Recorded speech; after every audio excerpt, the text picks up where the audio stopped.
And let's give all of our sponsors, presenters, and honorees another round of applause. It's been great.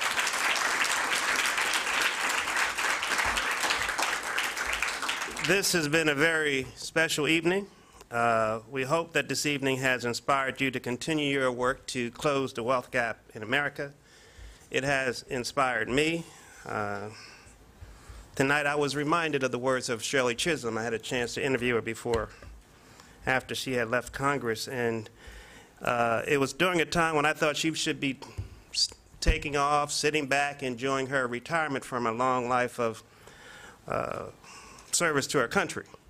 And yet she was still out trying to mobilize women, and especially African-American women, to get out to vote. And so I asked her, you know, why are you doing this? And she said, Kelvin, eternal vigilance is the price we must pay for our freedom.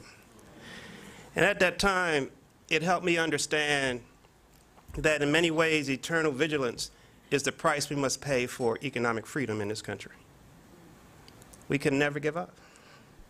It's a constant fight.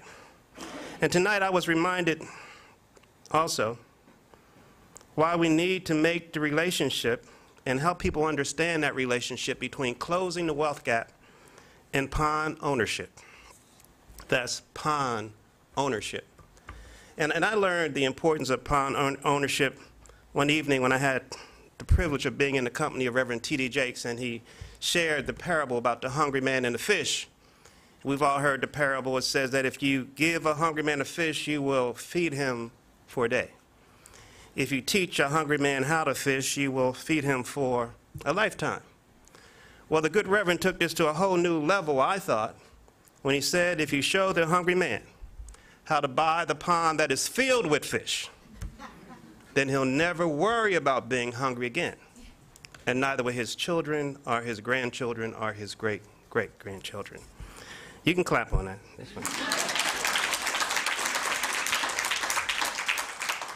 You see, my beloved, it's time for us to share and to teach those who we love and those who we serve that they must own their own pond.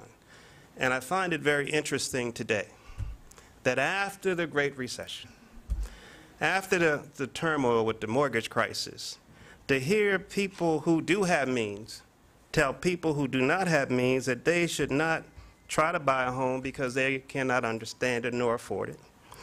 I find it difficult to hear these same people tell people that they should not own shares of publicly traded company. And I find it very hard when some of these people have the audacity to tell us not even to pursue our education, let alone own our own businesses. Now, something we should have learned, at least my people should have learned from slavery, is that whatever they tell us not to do is what we should be doing. So I just want to let you know that on the Moneywise TV show and all the work that I'm involved in, that we're going to help people own their ponds. We have to help people own their ponds. We have to help people understand in the 21st century how to secure employment, own their own homes, manage their own businesses, manage their own pensions, and never give up on the American dream. Now, I have the privilege to live in Baltimore, Maryland. Interesting place. I live downtown, not too far from all the activity that's going on. And I've seen the gentrification that's happening in Baltimore. I know that right now, as we sit here today, there's about $3 billion worth of development that's going on in Baltimore between the Inner Harbor, and if you don't know that Johns Hopkins and the University of Baltimore are becoming a biotechnology center for all of America.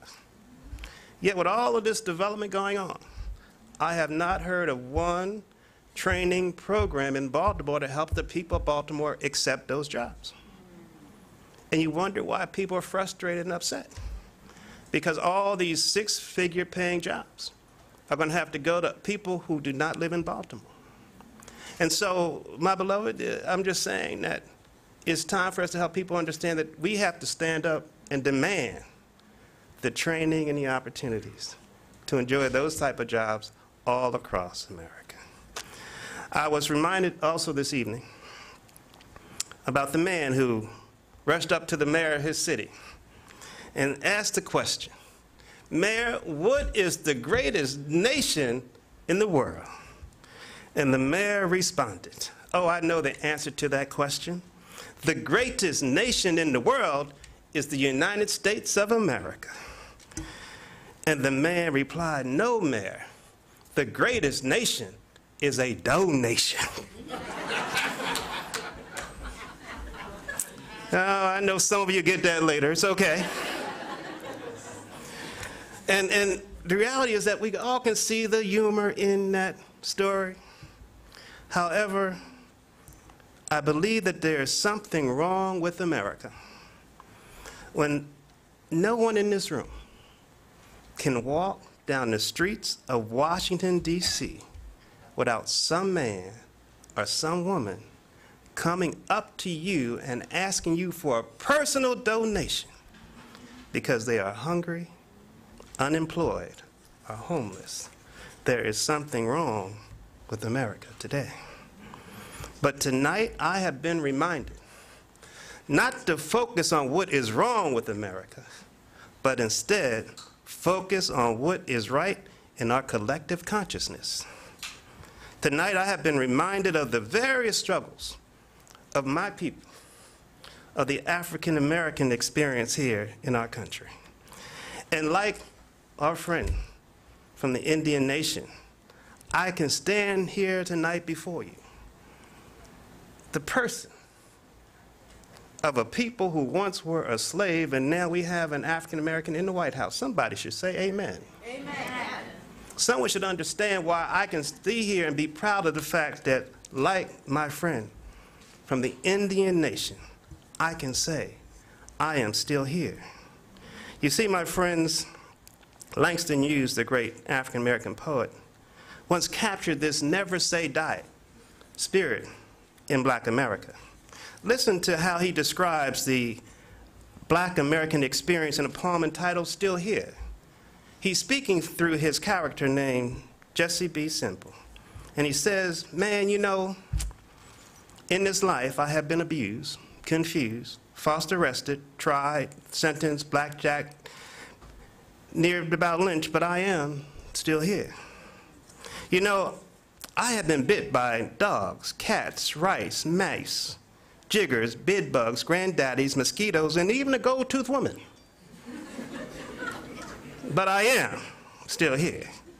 You know, I was born with the measles, and since then I've had cramps, chicken pox, tonsillitis, arthritis, backaches, mumps, and a strain. But I am still here. Daddy-o, I am still here. My friends, tonight I was reminded why we are still here as a race. We are still here because whenever there was something wrong with America, people with a right consciousness came together to correct America. People like the men and women we honored this evening. People like Dr. Maya Rockymore, and people like each and every one of you who've gathered here this evening. So I just hope that you have been inspired to go back and continue your work on closing the wealth gap in America. I know that this work will not be easy, so let me just suggest that when you're doing your work, consult not your fears, but your hopes and your dreams. And tomorrow when you go to the summit, don't think about those frustrations, but consider more importantly your unfulfilled potential. And when you return home, and when you return back to your place of work, don't concern yourself with those things that you tried and failed in, but consider instead what is still possible for you to do. I want to thank you for allowing me to be here this evening, and at this time, let's bring back the one and only Dr. Maya Rockymore.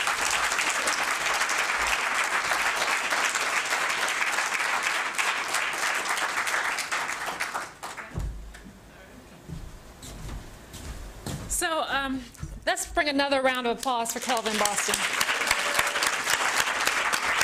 I'll be clapping all night just for that introduction, but thank you so much, Kelvin. You did an excellent job. We were really inspired. Thank you so much. And so tomorrow, the summit starts at 8:30 a.m. Those of you who are staying here in the hotel, there'll be shuttles running starting at 6:30, I believe, at every other interval. The directions are actually in your packet. And so we look forward to seeing you at the Congressional Visitor Center at 8:30, because we're going to get started at 8:45 sharp. This young lady here is the chair of our board. Her name is Dr. Carol Estes. She is a retired professor emerita at UC San Francisco. She is an expert in aging policy and has done a lot of work around the intersection of aging and health and wealth. And so she is going to actually close us out tonight with just a few short words. Thank you. Oh, thank you. What an honor to be here and to be able to serve in a capacity that would bring these issues to the fore and this incredible audience. My Iraqi Moor I first saw as, she seemed like a child at the time, but she was an intern at the Ways and Means Committee. This is probably her first days on the Hill, and I was working on Social Security then and my politics in the Gerontological Society of America and the American Society on Aging, working on Social Security and Medicare issues. And as a Californian, the Insight Center has been such an inspiration in terms of its bringing the reality and the empirical knowledge about what it takes and how inadequate the poverty level is, and really contributes so much to the whole idea of what a livable wage is and everything that has followed since. So bringing these pieces together in this room tonight and the wonderful awards is more than an inspiration. And the last 12 years, I've spent a lot of my research and active practice as a public sociologist, we might call, looking at the structural analysis. And that's what's the brilliance of what the Ford Foundation and Kololo has brought and given to us with roots, because there was support for work and the voice and the thinking that it took, that all of this represents. And I've been working on studying the resistance movement, and this is part of the resistance movement. It's the resistance movement to the takedown of the 1960s, and everything was achieved that during that incredible, also very combustive time with lots of ferment and torment. But the forces are gathering again, and this is our time of resistance. So I just want to say what a privilege it is to be here, to be with all of us as we're working in our various, very important and collaborative ways to recognize and take down the forces that are trying to take away everything we have built and saved and contributed to, like Social Security and Medicare, and privatizing that. But it's so inadequate, and to expand and right the wrongs that are being done and have been done most recently. So I'll just close with one thought. Those who say it can't be done should stop those of us who are doing it.